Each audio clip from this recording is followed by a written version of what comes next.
Bismillahirrahmanirrahim. Assalamualaikum warahmatullahi wabarakatuh.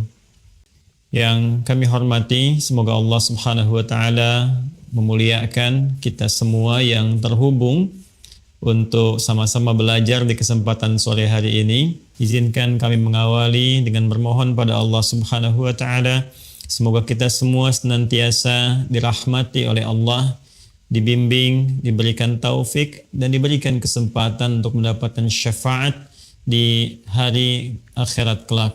Semoga dengan itu amal kita diterima oleh Allah Subhanahu wa taala. Di kesempatan kali ini, dari materi yang disampaikan dan juga tadi sempat dibacakan sebagian ayat terkait, yaitu tentang umat yang berbahagia mendapatkan syafaat Nabi Muhammad sallallahu alaihi wasallam. Tentunya kita akan mencoba untuk mengurai itu semua melalui dua bagian utama. Yang pertama, kita akan melihat pengertian syafaat terlebih dahulu secara etimologi, secara bahasa, dan kemudian korelasinya dalam pengertian syariat atau terminologi syariat Islam. Lalu setelah itu kita akan urai bagaimana Al-Quran dan hadis-hadis Nabi Muhammad SAW menjelaskan kepada kita tentang umat-umat yang berpeluang mendapatkan syafaat dari Nabi Muhammad SAW dan segala yang terkait dengan syafaat itu yang dikehendaki Allah Subhanahu wa taala serta amalan-amalan yang mengiringinya. Baik, secara cepat kita ingin sampaikan kata syafaat dalam bahasa Arab itu mulanya berakar dari kata syafa'ah. Kita sering mendengar kata syafa'ah lawan dari kata witir, ya. Jadi seperti ini asalnya. Kalau kita tuliskan syafa'at atau asy-syafa'ah begini.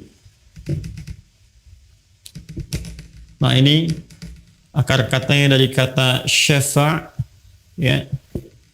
Syafa' ini lawan, ya, dari kata witir. Jadi kita sering mendengar kata witir, sesuatu yang berarti ganjil, ya. Nah, lawannya ini syafa', ya. Diartikan secara bahasa sesuatu yang genap atau menggenapkan, ya. Juga dia bisa berarti beberapa ragam pengertian yang lain secara bahasa, yaitu sesuatu yang meringankan, ya.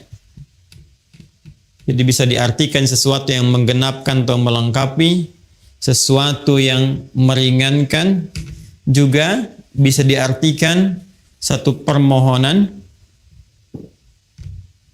ya.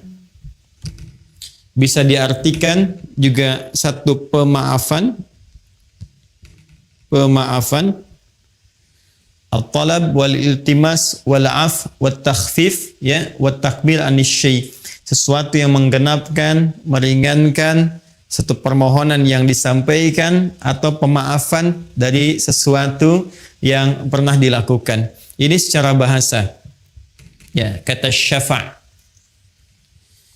Sifatnya atau keadaannya disebut dengan syafaat. Jadi kalau kata kerjanya syafaat, ana syafa'atu hadzal kitab bi kitabin akhar. Saya genapkan buku ini, ya, ada buku yang ganjil, saya genapkan, ya, dengan buku yang lain sehingga menjadi genap, ya. Itu syafa'. Atau kita ingin katakan juga dengan konteks meringankan atau permohonan atau pemaafan dari sesuatu, boleh juga menggunakan kata syafa'. Sifat keadaannya disebut dengan syafaat. Ya, jadi kalau ada satu hal yang kemudian kita genapkan atau permohonan untuk melengkapi atau meringankan sesuatu atau perantara, ya. Jadi juga diartikan wasitatul talab, ya, perantara untuk mendapatkan sesuatu yang diharapkan, bisa perantara untuk memaafkan sesuatu, perantara untuk memohon sesuatu. Nah, ini juga masuk dalam pengertian kata syafaat dari kata syafa' secara kebahasaan, secara etimologi. Dalam pengertian terminologi atau syariat Islam, bila disebutkan kata syafaat dalam pengertian istilah atau terminologi atau istilah dalam fikih Islam, maka Hal ini menunjuk kepada makna yang serupa walaupun mungkin ungkapannya berbeda-beda. Ya, sekali lagi menunjuk kepada makna yang serupa walaupun ungkapannya berbeda-beda dan tidak jauh dari pengertian-pengertian bahasa yang tadi telah disampaikan. Tidak disebutkan syafaat ya kecuali ini permohonan ya untuk bisa mendapatkan pemaafan atau ampunan dari Allah Subhanahu wa taala yang meringankan ya seluruh dosa-dosa atau bahkan menghapuskannya ketika kembali kepada Allah Subhanahu wa taala. Pemberian Allah yang berupa pemaafan, berupa ampunan, berupa perlindungan dari kesalahan-kesalahan yang dilakukan oleh seorang hamba seakan-akan menggenapkan karunia dan rahmat yang dianugerahkan kepada hamba itu. Karena itulah syafaat disebut dengan syafaat karena pada hakikatnya dia menggenapkan rahmat Allah yang diberikan pada seorang hamba. Kemudian dalam saat yang bersamaan syafaat juga merupakan perantara bagi seorang hamba untuk meringankan dosa-dosanya, untuk memaafkan kesalahannya sebagai permohonan pengajuan rahmat dan ampunan kepada Allah Subhanahu wa taala. Nah, bila kita telah dapati pengertian ini, sekarang persoalannya siapa yang mendapatkan syafaat itu? Dari mana syafaat itu berasal? Dan bagaimana kita bisa mendapatinya? Ini yang menjadi concern pembahasan kita dalam kesempatan saat ini. Dan sebelumnya tentu kita akan mengakui bahwa mohon maaf, setiap hamba Allah itu pasti berpeluang melakukan kesalahan. Tidak ada hamba Allah yang tidak punya salah. Ingat ya, sepanjang manusia dan dia bukan nabi, bukan rasul yang punya sifat maksum. Nabi, Rasul punya sifat ma'sum, terjaga dari kesalahan. Kita bukan Nabi, bukan Rasul. Itu pasti tidak akan lepas dari kesalahan. Karena itu sebutan yang melekat kepada manusia, dari 5 nama yang diberikan oleh Allah, salah satunya ada kata bashar. Ya, ada kata bashar. Bashar disebutkan 35 kali dalam Al-Quran. Jadi kita disebut dengan 5 nama. Ada bashar, misalnya, Qul innama ana basyarum mithlukum.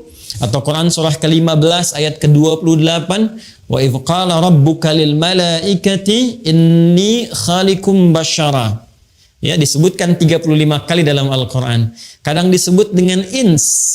Ins disebutkan 18 kali pasangan ini dalam Al-Quran berpasangan dengan jin.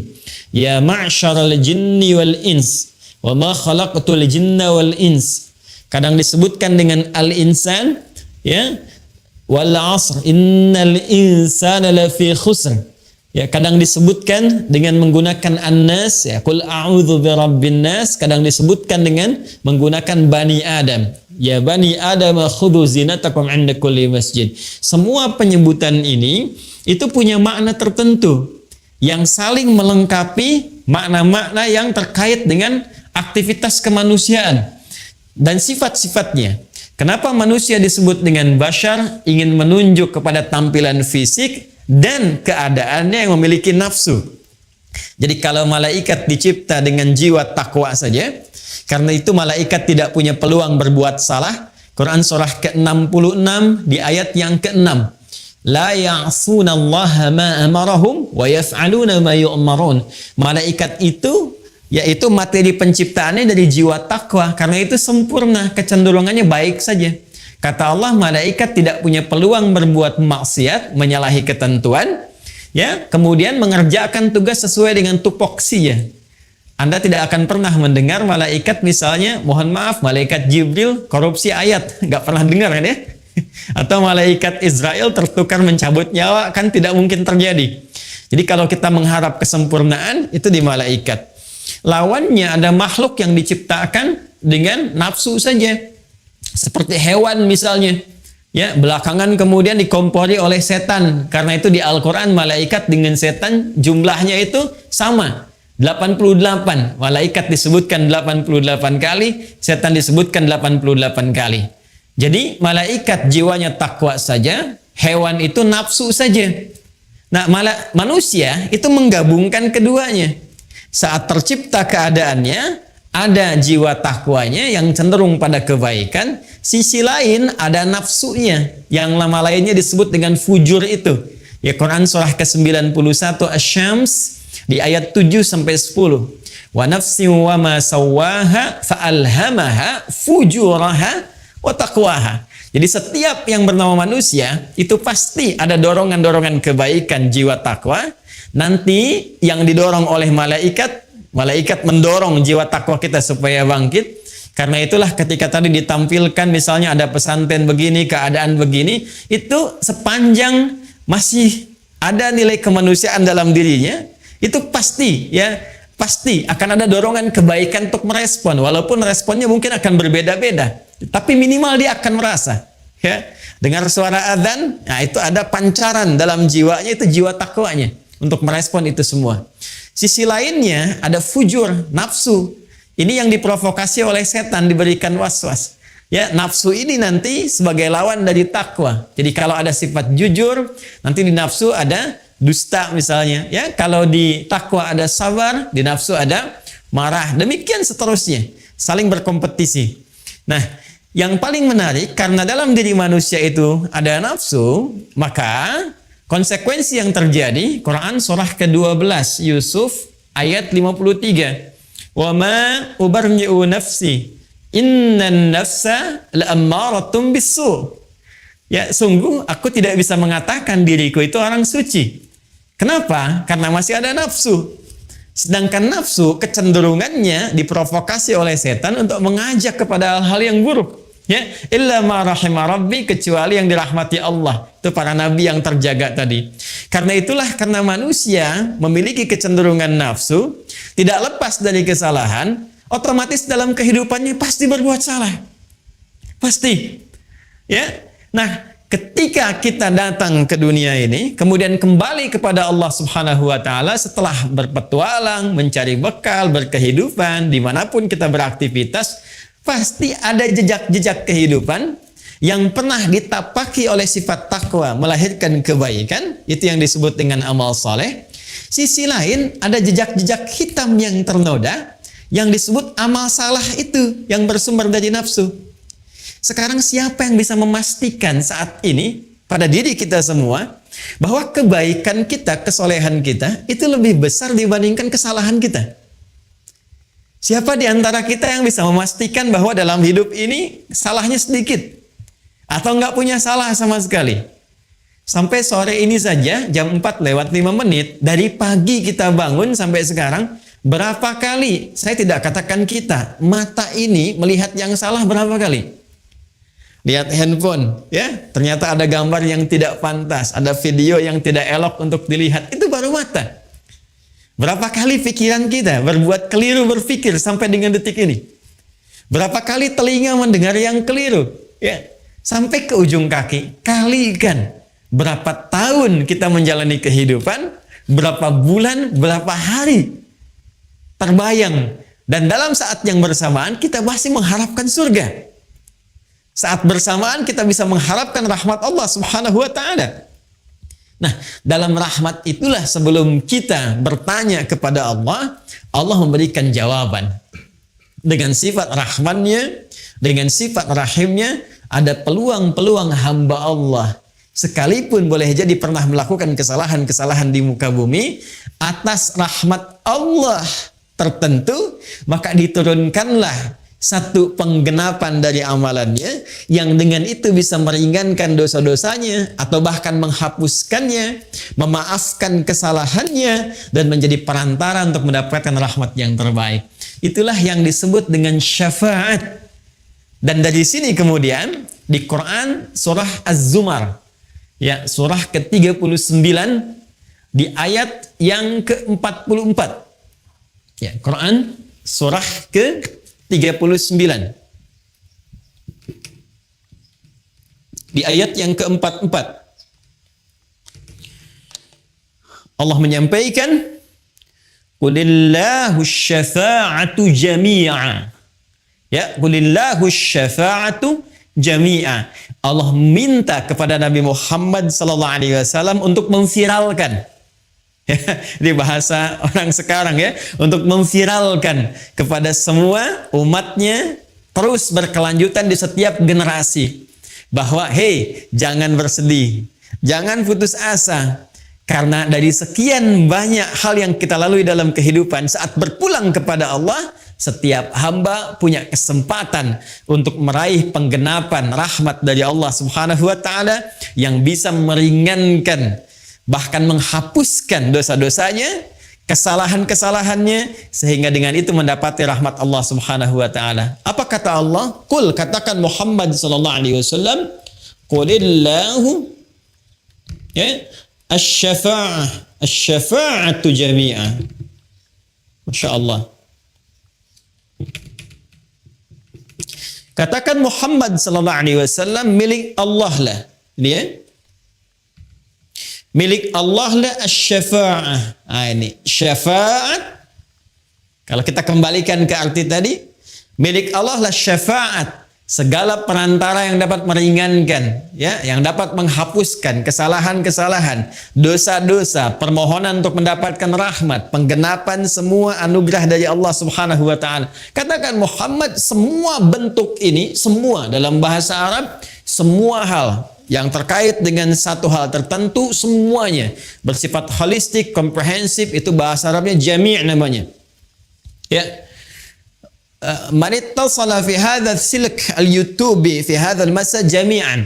Saya ingin katakan semua yang terhubung lewat channel YouTube di kesempatan sore hari ini, semua Anda, mencakup Anda, ya, dengan status sosial apapun, itu bahasa Arabnya menggunakan kata jami'an.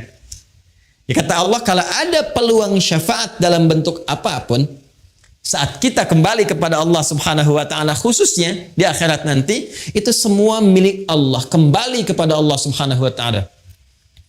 Ya, bahkan nanti Allah menantang dan menegaskan di Quran surah Az-Zukhruf tadi yang dibacakan di ayat ke-86-nya tadi, ya, oleh qari kita.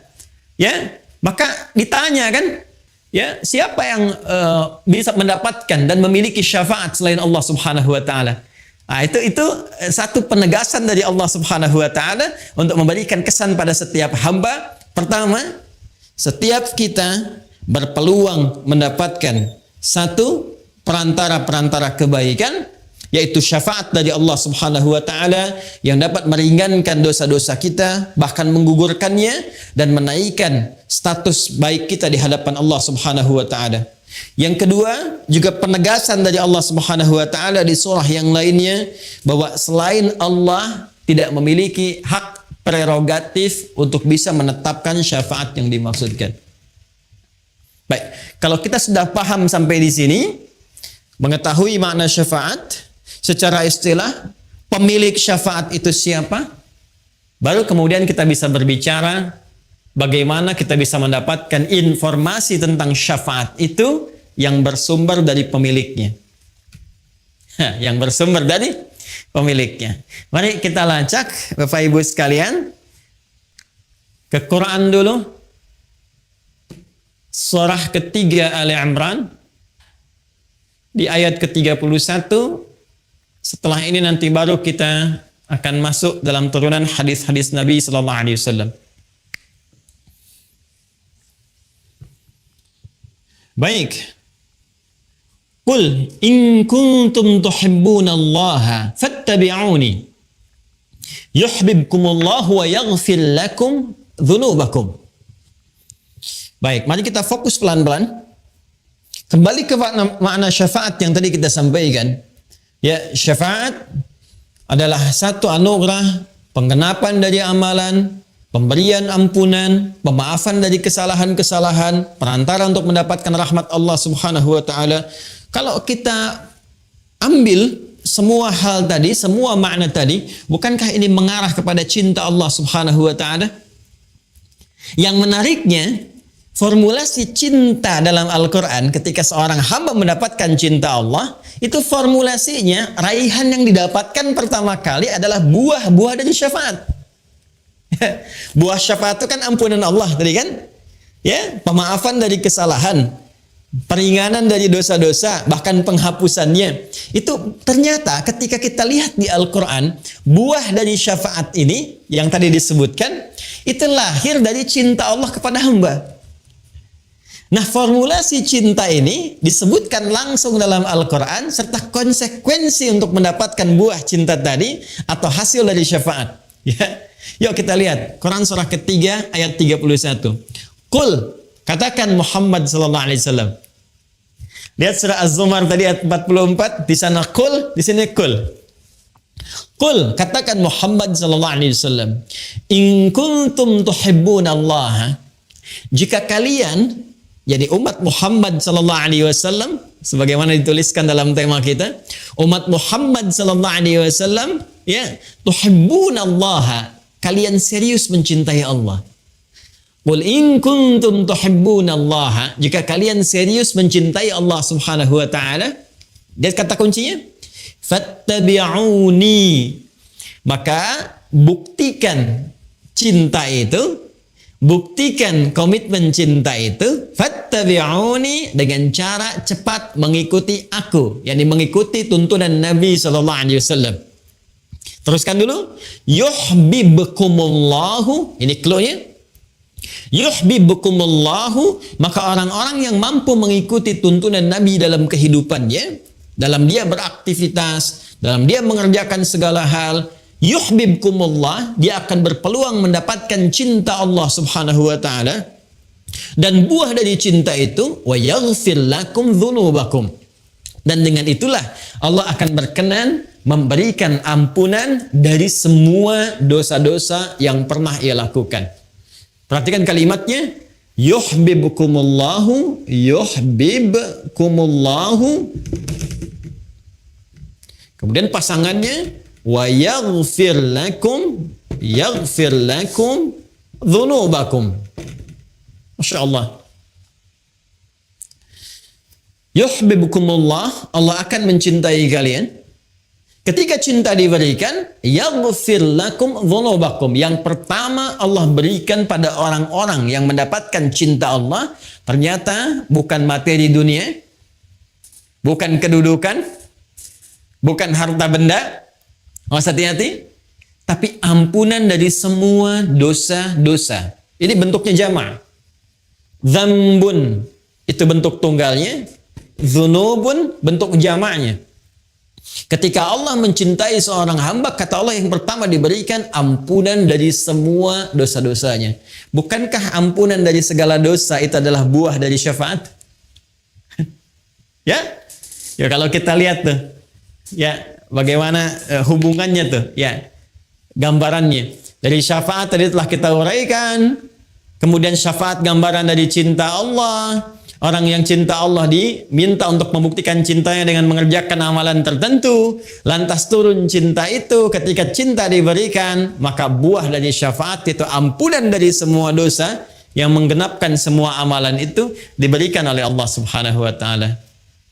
Nah, jadi kalau ingin kita katakan siapa yang berpeluang mendapatkan syafaat itu, maka dijawab oleh ayat ini, fattabi'uni, yaitu orang-orang yang mau mengikuti tuntunan atau petunjuk Rasulullah sallallahu alaihi wasallam, Nabi Muhammad sallallahu alaihi wasallam.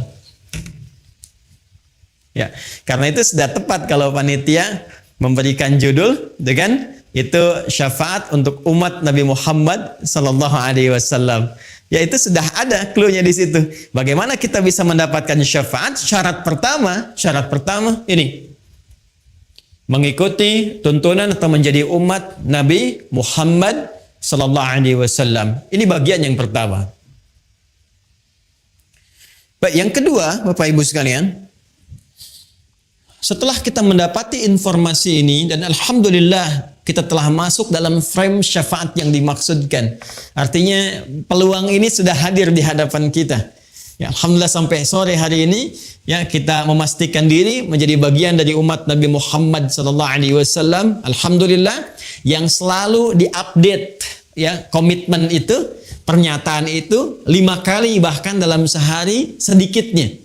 Ya, bukankah dalam setiap sholat kita menegaskan kembali bahwa kita umatnya Nabi Muhammad sallallahu alaihi wasallam, ya, dengan mengatakan asyhadu an la ilaha illallah wa asyhadu anna Muhammadar Rasulullah. Itu 5 waktu kan dalam sehari. Subuh sekali, zuhur 2 kali sudah 3, asar 2 kali sudah 5. Maghrib 2 kali sudah 7, Isya 2 kali sudah 9. Jadi paling sedikitnya kita 9 kali itu. Ya, dalam sehari paling sedikitnya dalam sholat untuk menegaskan bahwa ya Allah, aku menuhankanmu, tiada Tuhan selain Engkau, aku siap mengabdi kepadamu dan mengikuti tuntunan Nabi Muhammad SAW yang aku tetapkan sebagai Rasul dan petunjuk-petunjuk darimu yang dibawanya. Nah, jadi alhamdulillah sepanjang kita masih menunaikan salat, sepanjang kita beriman kepada Allah, maka frame, kesempatan, bingkai yang hadir di hadapan kita untuk mendapatkan kesempatan meraih syafaat itu terbentang luas. Tinggal persoalannya, apakah kita akan masuk ke bingkai syafaat itu? Ya, ini pintunya sudah ada, ya ini dikasih ini setiap kita nih, silahkan, ini ada pintu syafaat, mau dibuka nggak? Ya, jadi sangat sayang sudah diberikan peluang, pintunya ada, Anda nggak buka. Jadi yang salah bukan Allah, yang salah bukan Rasulullah. Ya, karena itu sangat berbahagia jika seseorang berpetualang dalam kehidupan di muka bumi, lalu pintu syafaat diberikan dan dia mau membuka pintunya. Ah, sekarang bahasan selanjutnya ini menjadi pamungkas dari sesi pembahasan kita saat ini. Seperti apa gambaran kunci-kunci yang diberikan kepada kita untuk membuka pintu syafaat itu sehingga melahirkan kebahagiaan bagi kita karena dapat memasukinya. Untuk membuka pintu itu kita butuh kunci-kuncinya.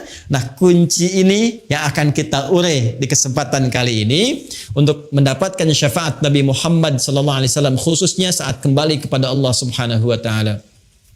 Karena terkait dengan kunci-kunci pintu syafaat yang ditugaskan oleh Allah kepada Nabi Muhammad SAW untuk disampaikan kepada kita.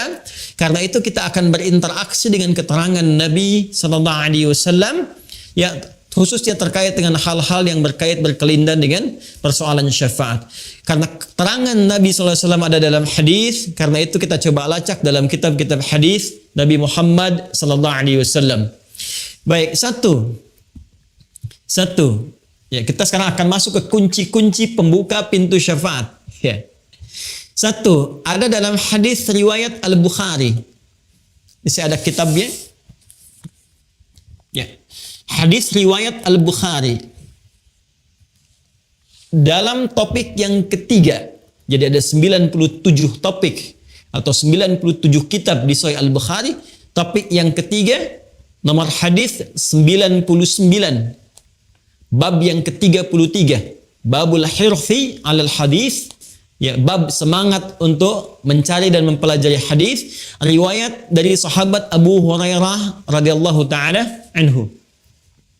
Saya langsung cepat, ya. Rasulullah SAW pernah menyampaikan dalam hadis ini, perhatikan kalimatnya, as'adun nasi bi syafa'ati yaumal qiyamati man qala la ilaha illallah khalisan min qalbihi aw nafsihi. As'adun nasi, orang yang paling bahagia, bisyafa'ati, karena mendapat syafaatku, yaumal qiyamati, di hari kiamat. Baik, satu, saya kembalikan. Satu, terdapat dalam Sahih Al-Bukhari nomor hadis 99 dalam Kitabul Ilmi. Kita tuliskan amalannya. Yang pertama, tadi syafaat milik Allah, lalu Allah memberikan penegasan, ya, kepada Nabi Muhammad SAW.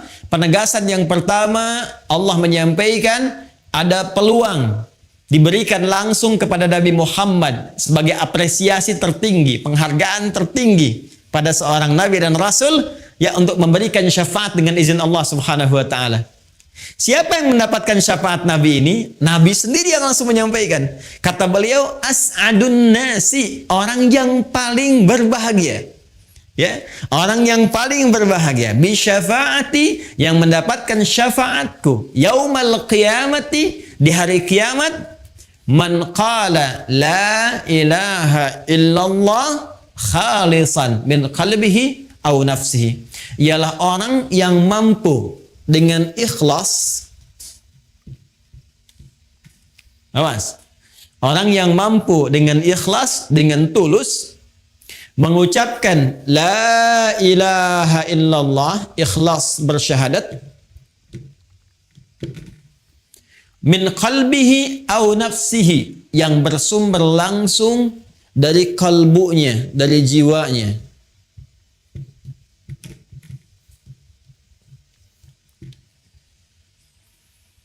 Ini kunci syafaat yang pertama, Bapak Ibu sekalian.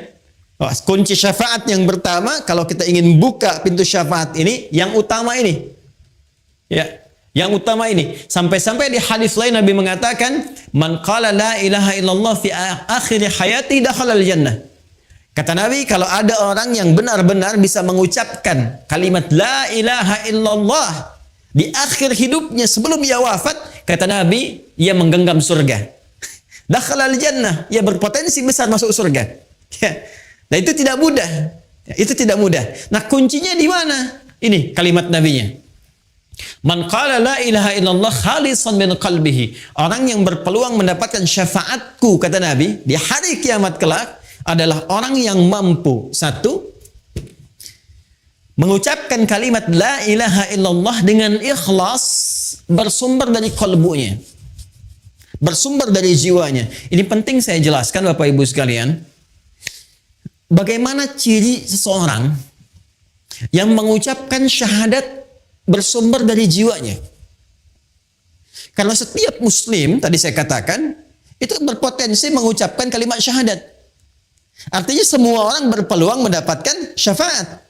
Tapi tidak semua yang mengucapkan syahadat di lisannya itu bisa bersumber dari hatinya. Bahkan nanti turun Quran surah ke-49. Quran surah 49 di ayat yang ke-14. Jadi ada orang-orang, sekelompok orang Arab Baduy datang kepada Rasulullah ingin mengatakan, "Ya Rasulullah, kami telah beriman, kami telah mengimplementasikan syahadat di lisan sampai masuk ke dalam qalbu." Turun jawaban. Ya, turun ayat ini mengatakan, qalatil a'rabu amanna. Orang Arab Baduy berkata, datang kepadamu, kami telah beriman dengan benar. Kata Allah, qul lam tu'minu. Katakan Muhammad SAW, kalian belum serius imannya. Walakin qulu aslamna walamma yadkhulul imanu fi qulubikum. Tapi cukup katakan dulu, kalian baru masuk Islam. Bukankah syarat masuk Islam pertama mengucapkan dengan lisan? Asyhadu an la ilaha illallah, kalimat ini.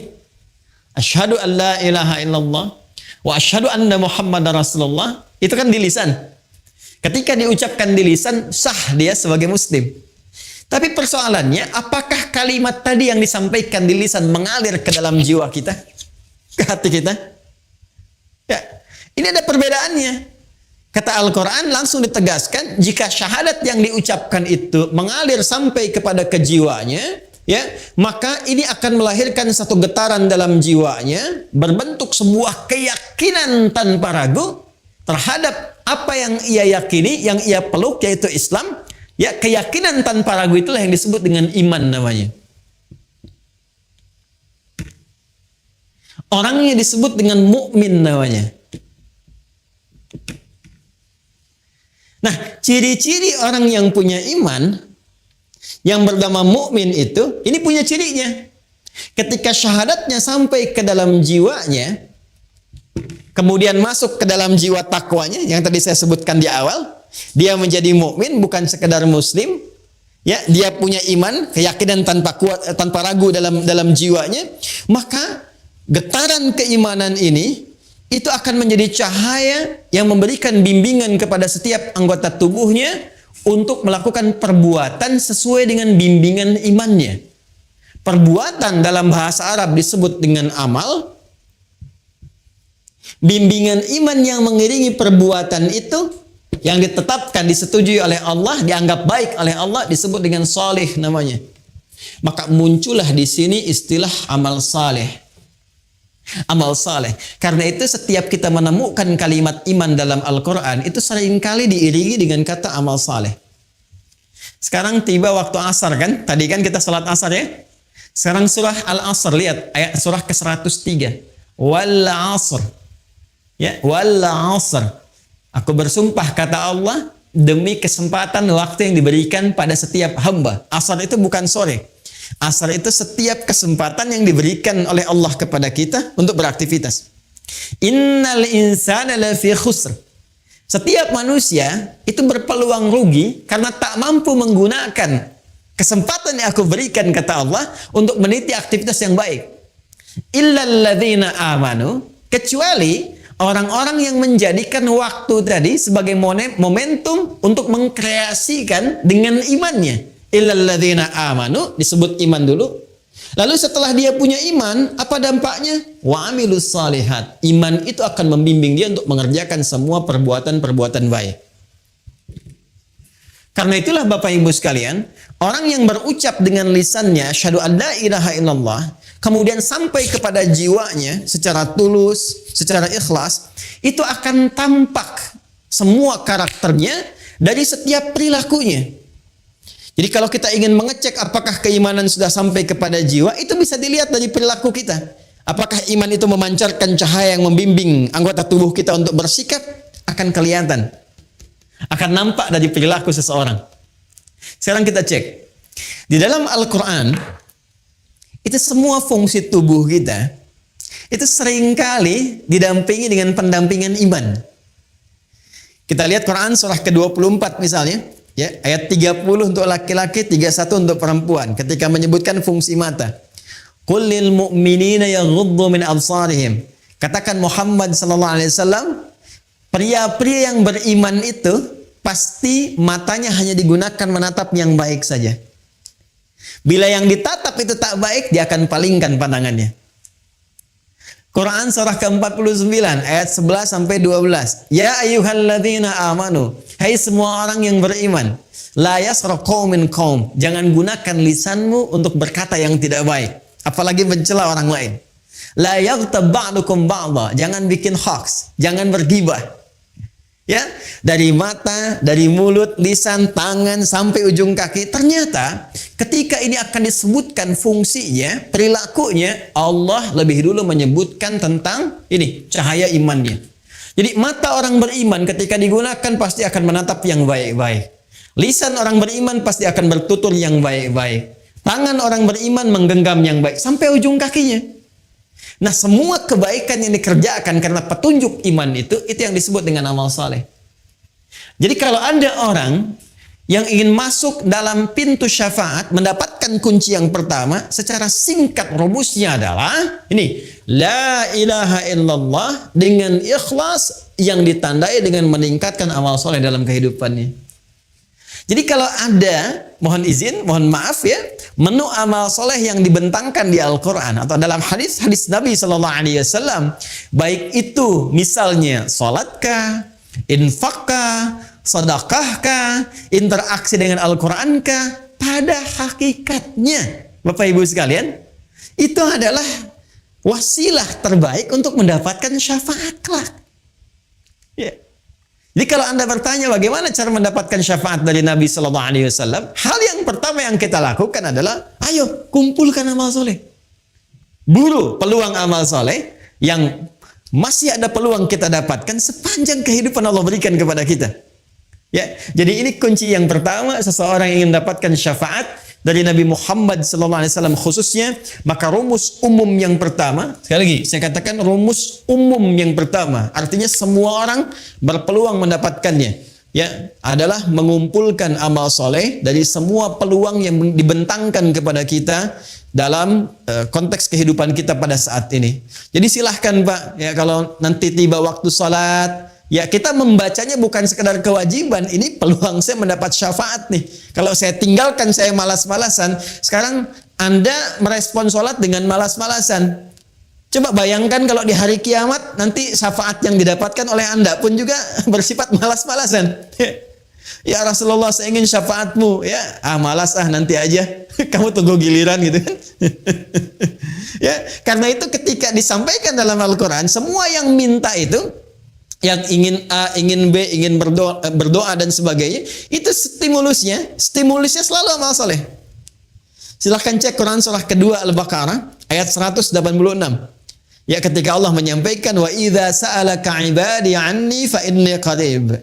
Ujibu da'watad da'i idza da'an. Ya, jika hambaku bertanya kepadamu Muhammad sallallahu alaihi wasallam, ingin mendekat kepadaku, ingin berdoa, ingin meminta, ingin memohon, di antara permintaan itu kan kita minta syafaat, minta ampunan dosa, minta pemaafan dari kesalahan. Kata Allah, ujibu da'watad da'i idza da'an. Aku akan jawab doanya sepanjang dia bermohon. Ya, falyastajibuli wal yu'minu bi. Tapi, nah, yang paling utama kalau doa ingin cepat dikabulkan, ingin cepat aku jawab, ingin cepat aku respon, falyastajibuli. Maka respon seruanku, kata Allah. Wal yu'minu bi, lagi-lagi lakukan dengan iman. Ini, lakukan dengan iman. Jadi ketika Allah meminta kita, ya, menyeru kita lewat salat misalnya, ayo tunaikan salat, ada seruan harta lewat zakat, infak, sedekah, seruan interaksi dengan Al-Quran, itu sesungguhnya peluang tercepat yang mengantarkan kita pada jawaban doa. Dan puncaknya syafaat. Jadi kalau dengar suara azan, Allahu Akbar, Allahu Akbar, nah, ini peluang syafaat nih. Katanya pengen ampunan dosa. Ya, ini peluang kebahagiaan nih. Makanya panggilan salatnya disandingkan dengan kebahagiaan. Bukankah Anda kalau sudah mendapatkan jawaban bahagia? Makanya ketika Anda bertanya, kenapa sih mesti salat? Ya, hayya 'alas shalah. Ayo salat, kenapa harus salat? Jawabannya indah sekali. Allah tidak mengatakan itu kewajiban bagimu. Ini begini, ini begitu. Iya, hukum secara fikih kewajiban. Wajib kita mengerjakan. Kenapa dipaksa wajib? Hayya 'alal falah, supaya kamu bahagia. Di saking rahmannya Allah kepada kita, dijadikan salat itu wajib yang memaksa kita mendapatkan kebahagiaan yang kita inginkan. Ah, ini yang pertama ya. Jadi ini rumus umum yang pertama, orang-orang yang berpotensi bahagia mendapatkan syafaat dari Nabi Muhammad SAW di kalangan umatnya, yaitu orang yang pertama gemar mengumpulkan amal saleh dalam misi kehidupannya. Ah, sekarang kita masuk pada yang kedua, yang spesial. Kita balik bertanya, ya Rasulullah SAW, kalau saya ingin mendapatkan kunci cepat, shortcutnya. Ya, biasanya kan orang pengen yang istimewa, yang cepat, ya, yang bisa lewat dengan cepat, ya, bisa bypass dan sebagainya. Ada nggak? Maka disinilah setelah yang umum dirincilah amalan-amalan spesifik yang mempercepat seseorang bisa mendapatkan syafaat. Baik, yang pertama, mari kita kembalikan ke hadis Nabi Sallallahu Alaihi Wasallam. Qala Rasulullah Sallallahu Alaihi Wasallam bima ma'na awlan nasi bisyafaati yawmal qiyamati aktsaruhum alayya salatan. Baik, tadi amalan umum, sekarang kita masuk kepada amalan cepatnya yang khusus. Orang yang paling utama, kata Nabi, awlan nasi, orang yang paling utama bisyafaati yawmal qiyamati, untuk mendapatkan syafaatku di hari kiamat, aktsaruhum alayya salatan, yaitu orang yang paling banyak di antara mereka bersolawat kepadaku, kata Nabi Muhammad sallallahu alaihi wasallam. Jadi kalau tadi masih umum sifatnya amal saleh, insyaallah ya. Kalau tadi masih umum sifatnya amal saleh, jadi amal saleh apa saja bisa salat, yang harta zakat, infak, sedekah dan sebagainya. Sekarang mulai khusus. Ya. Yang kedua adalah salawat kepada Rasulullah sallallahu alaihi wasallam, Muhammad sallallahu alaihi wasallam. Allahumma salli ala sayyidina Muhammad wa ala alihi washabbihi. Allahumma salli ala sayyidina Muhammad. Kita bacakan. Ternyata manfaat salawat itu bukan hanya menghadirkan feedback, ya, satu balasan balik, umpan balik kepada kita semua, berlipat 10 kali lipat balasan dari Allah. Kan di hadis lain Nabi mengatakan, man shalla alayya salatan wahida sallallahu alaihi asyra salawat. Siapa yang bersalawat kepadaku sekali salawat, maka Allah akan membalas kepada dirinya 10 kali lipat. 10 kali. Awas, ini agak tajam ya, kita secara ilmiah kita tunjukkan. Perhatikan baik-baik. Kalau ada yang mengatakan begini, misalnya itu nabinya umat Islam aja masih belum selamat, masih butuh salawat dari umatnya. Ini menunjukkan belum paham, ya, belum memahami esensi dari salawat. Ya, esensi salawat itu pada hakikatnya bukan untuk Nabi Muhammad. Tapi kemuliaan Nabi itu yang melahirkan aura kebaikan yang dampaknya diberikan kepada kita. Jadi sebetulnya saat kita sedang bersolawat, ya itu kembali kepada kita manfaatnya. Menunjukkan kecintaan kepada Rasulullah itu melahirkan rahmat Allah yang rahmat itu diberikan kepada kita 10 kali lipat dari ucapan yang kita sampaikan. Ya. Jadi hakikat dari solawat itu sesungguhnya untuk menghadirkan pahala dari amalan kita yang kembali kepada kita 10 kali lipat, Masya Allah. Di begitu Anda mengatakan di hari ini sekali, Allahumma sholli ala sayyidina Muhammad misalnya, itu langsung diberikan ganjaran, ya balasan oleh Allah 10 kali dari apa yang kita lakukan. Nah pertanyaannya, apa bentuk balasan yang Allah berikan itu dari kalimat sholawat yang kita ucapkan? Bapak Ibu sekalian, sholawat itu bentuknya banyak nanti. Ya, ada sholawat dari Allah diantaranya. Ada sholawat dari malaikat diantaranya. Ya, innallaha malaikatahu yusalluna 'alan nabi. Sungguh Allah Subhanahu wa taala dan para malaikat bersalawat ya kepada Nabi sallallahu alaihi wasallam. Jadi salawatnya Allah kepada Nabi, ya salawatnya malaikat kepada Nabi itu dibedakan. Ya, itu beda tingkatan pemahaman dengan apa yang diberikan kepada kita. Ya, itu nanti maknanya bisa berbeda. Ya, maknanya bisa berbeda. Nah, salawat dari Allah yang diberikan kepada setiap hamba secara umum. Ya, secara umum. Itu kita temukan di Quran surah kedua di ayat 157. Baik. Ulaika alaihim salawatum mir rabbihim wa rahmah wa ulaika humul muhtadun. Ada golongan-golongan yang mendapat ujian dari Allah, kemudian mereka bersabar dan mereka mendapat salawat dari Allah. Nah, sekarang apa pengertian salawat dari Allah itu? Langsung ditafsir dengan ayat Al-Quran. Perhatikan kalimatnya, dijelaskan oleh Allah, ulaika alaihim salawatum mir rabbihim, mereka itulah orang-orang yang mendapatkan salawat dari Allah Subhanahu wa taala wa rahmah, dan rahmat. Jadi bentuk salawat yang pertama itu bisa berupa rahmat.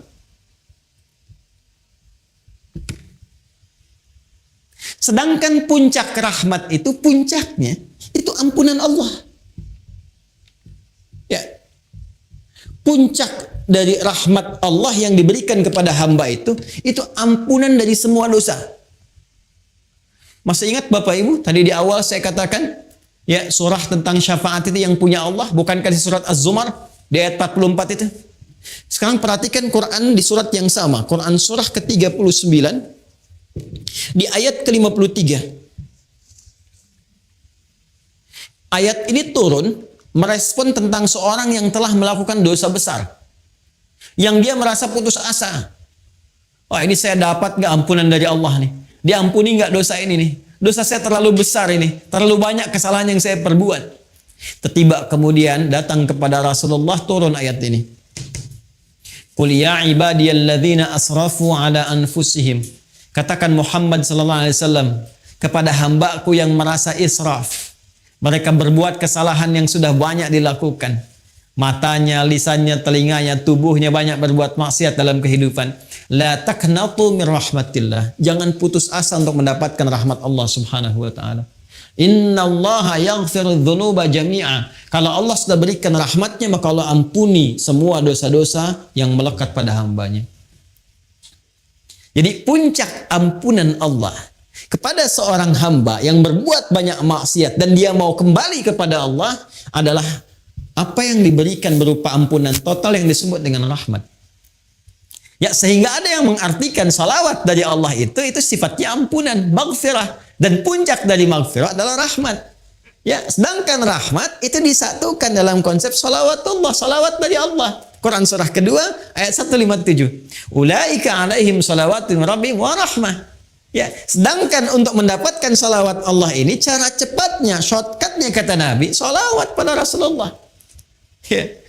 Siapa yang satu kali salawat kepada Nabi, maka Allah memberikan salawatnya 10 kali kepadanya. Masya Allah. Dalam sehari Allah turunkan rahmatnya kepada seorang hamba. Ya, saya rahmati engkau, saya ampuni dosamu, saya maafkan kesalahanmu. Jika ia tulus mengucapkan itu dalam kesehariannya. Ya, karena itu orang-orang soleh di masa lalu, bukan hanya ulama Pak, Bu.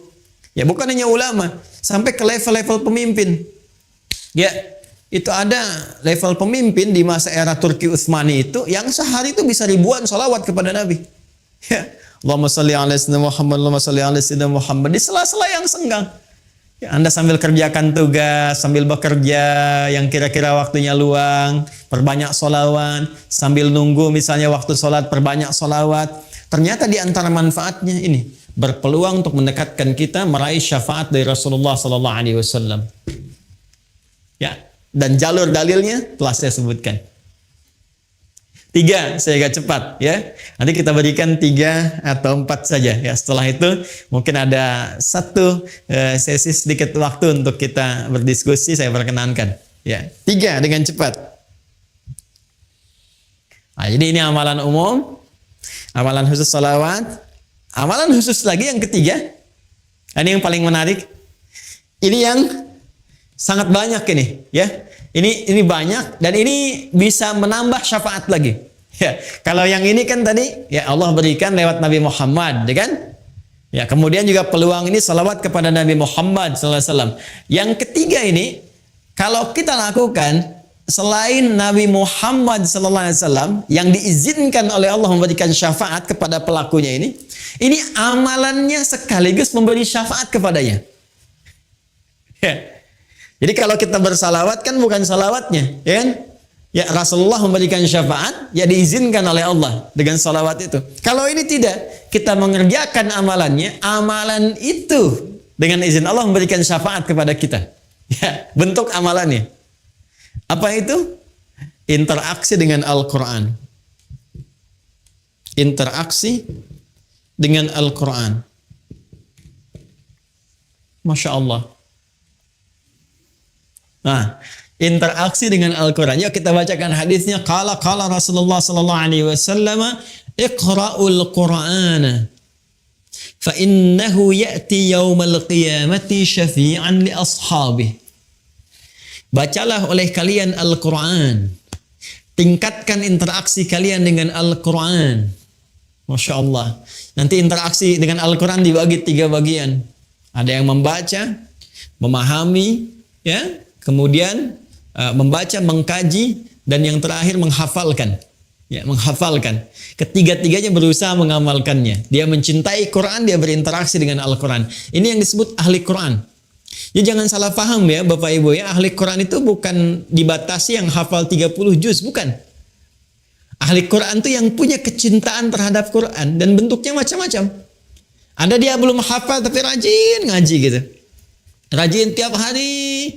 Satu hari ada yang 1 juz, satu hari ada yang 2 juz, satu hari ada yang 5 juz. Terus dia baca, bahkan meninggalnya pun sedang pegang mushaf. Ada yang begitu, Masya Allah. Ya. Ada lagi ahli Quran yang dia senang mengkaji. Hari ini aku ingin tahu makna surat Al-Duha. Besok aku ingin riset surat Al-Insyirah. Rajin dia. Kaji. Yang ketiga ada ahli Quran yang alhamdulillah, Masya Allah, sekarang sedang banyak meningkat di Indonesia. Menjadi ahli Quran yang menghafal Al-Quran. Penghafal Quran. Quranun yamshi, Quran yang berjalan di muka bumi. Ya. Dia menghafal, berinvestasi waktunya untuk mendekat kepada Allah lewat Al-Quran. Ternyata itu luar biasa. Kata Nabi, Iqra'ul Qur'ana, berinteraksilah kalian dengan Al-Quran. Minimal kalian perbanyak bacaan Al-Quran itu. Fa innahu ya'ti yaumal qiyamati syafi'an li ashabi. Karena sesungguhnya Al-Quran itu sendiri, akan datang di hari kiamat, ya, kemudian memberikan syafaat kepada sahabat-sahabatnya. Siapa sahabat Al-Quran itu? Tadi yang saya sebutkan. Sahabat itu kan dari kata sahiba, sesuatu yang dekat, lekat. Orang yang lekat, cinta dengan Al-Quran, gak mau pisah dengan Al-Quran. Tiap hari kalau gak baca hatinya gersang, gelisah. Kalau dia gak ngaji, gak enak perasaan, ada yang hilang. Ya kan? Kalau dia gak murajaah, ada yang gak enak. Itu yang seperti itu, Qurannya nanti, ya, itu akan jadi syafaat bagi dia di hari kiamat. Bahkan hadis tentang ini begitu rinci. Kalau kita lihat di At-Tirmidzi misalnya, ya di At-Tirmidzi hadisnya lebih jelas sekali. Ya, ketika nanti akan dihisab di hari kiamat, itu selain diberikan pahala yang sangat luar biasa, 1 hurufnya 10, Man qara'a harfan min kitabillahi falahu asyru hasanat. Siapa yang membaca satu huruf di kitabullah itu, di Al-Quran, dibalas dengan 10 kebaikan. Ya, langsung. Nanti saat kembali kepada Allah, Qurannya berkata, Allahumma halli. Ya, sebelum ditempatkan dia ke surga dengan izin Allah Subhanahu wa taala ketika mendapat rahmatnya, kata Allah, ya, itu langsung Qurannya memohon kepada Allah. Allahumma halli, ya Allah, berikan hiasan pada dirinya, bedakan dengan yang bukan ahli Al-Quran. Ya, maka dipakaikan kepadanya mahkota kehormatan, tajul karamah. Diberikan mahkota. Ya, kemudian diperintahkan orang tua atau fasilitator yang menjadikan dia senang dengan Al-Quran, yang sama-sama mendapat rahmat Allah, diberikan pula. Kemudian Al-Qurannya berkata, ya Allah, tambahkan lagi kepadanya. Ya, tambahkan kepada yang ahli Quran tadi. Bedakan dengan fasilitator. Fayulbasu ilaihi libasal karamah, maka dipakaikan jubah kehormatan. Jadi dia pakai mahkota kehormatan, pakai jubah kehormatan, dan dahsyatnya ketika akan masuk ke dalam surga setelah mendapatkan syafaat tadi yang Allah izinkan, itu turun langsung ayat menyampaikan. Di Quran surah ke-13 Ar-Ra'du ayat 23 sampai 24. Itu diparadekan, disambut oleh semua para malaikat di depan pintu surga. Jannatu 'adnin yadkhulunaha wa man salaha min abaihim wa azwajihim wa dhurriyyatihim wal malaikatu yadkhuluna 'alaihim min kulli bab. Salamun 'alaikum bima sabartum fa ni'ma 'uqbad dar. Fa ni'ma 'uqbad dar. Ya, kata Allah, ada nanti golongan sekeluarga besar, sekelompok akan masuk surga dari surga Aden. Kemudian disambut oleh para malaikat di depan pintu surga. Mereka melewati. Kata malaikat, selamat ya, kalian telah sabar berjuang untuk mendapatkan kemuliaan ini.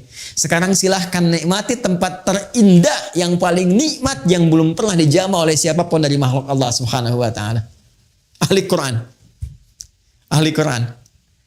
Ya, bahkan nanti di hadis lain, ya, di hadis lain, Anda yang baru sampai Al-Baqarah saja dengan Ali Imran, itu diapresiasi langsung oleh Allah. Al-Qurannya itu, Al-Baqarah, Ali Imrannya menjadi pelindung kita di Yaumil Mahsyar. Syafaat pertama yang didahulukan. Nah, itu kalau sudah begitu tanda-tanda kebaikan.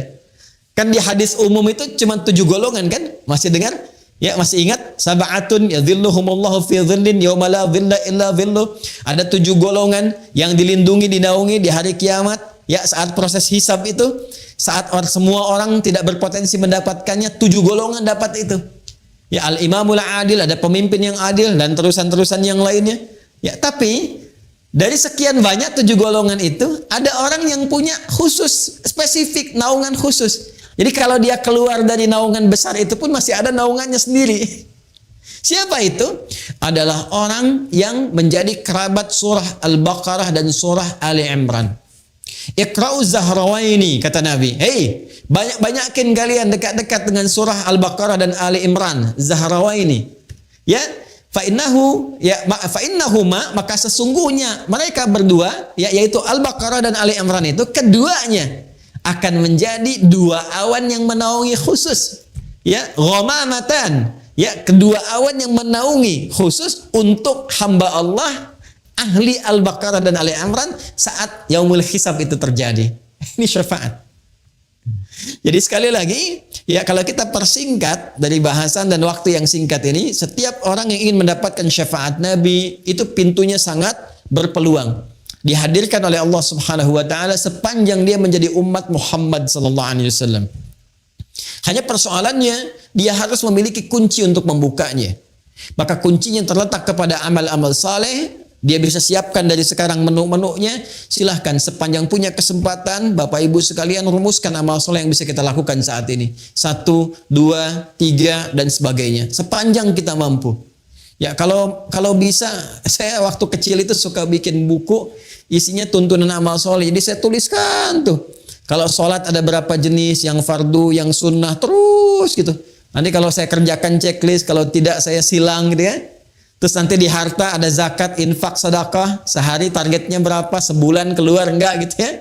Nah, dengan Al-Quran targetnya sehari berapa, terus itu kalau sampai meninggal kita konsisten, istiqamah kita melakukannya, Masya Allah, itu akan ada tanda-tanda kebaikan. Bahkan sejak hidup, akan wafat sampai wafat, kemudian saat dibangkitkan. Dikumpulkan di surah ke-19 di ayat ke-15. Wassalamun alaihi yauma wulida wa yauma yamutu wa yauma yub'atsu hayya. Ini jaminan yang pernah diberikan kepada Nabi Yahya alaihissalam dan disampaikan kepada kita sebagai berita gembira untuk mengikutinya, yaitu umat Nabi Muhammad SAW. Ada orang-orang yang dijamin oleh Allah selamat, tenang, bahagia, damai ketika hidup. Ya, hidupnya penuh dengan ketenangan, kedamaian. Ketika meninggal tenang juga. Bahkan panggilannya ya ayyatuhan nafsul mutmainnah. Quran surah 89 ayat 27 sampai 30. Di alam kuburnya dijamin kebaikan. Ali Imran ayat 169 sampai 171. Saat pulang pun ke akhirat mendapatkan keselamatan. Wa yauma yub'atsu hayya, dengan syafaat yang Allah berikan. Sekarang tinggal pilih, silahkan. Ya, yang ada peluang dengan Al-Quran, mulai sekarang bikin menu Al-Quran. Ya, ada peluang dengan sholawat. Wah, ini selalu punya peluang, kita banyakin sholawat. Ada peluang dengan harta benda. Tadi juga sudah banyak ditawarkan amalan. Ya, boleh jadi ditampakkan di hadapan kita untuk menyentuh. Barangkali ada sebagian dari rezeki yang Allah titipkan untuk bisa menyambut amalan-amalan itu semua. Ya, saya kira itu yang bisa saya antarkan. Ini baru mukaddimah sebetulnya. Baru mukaddimah karena kita hanya mengemas dalam kurang lebih 1 jam. Ini gambaran umumnya seperti ini. Kalau nanti ingin masuk ke detail-detailnya, kita harus masuk ke dalam satu pembahasan yang lebih spesifik. Seperti sholat, apakah setiap orang sholat dijamin benar? Apakah setiap orang infak itu dijamin akan benar infaknya? Ya, nah ini ada babnya tersendiri yang insya Allah mudah-mudahan di kesempatan lain bisa kita dalam.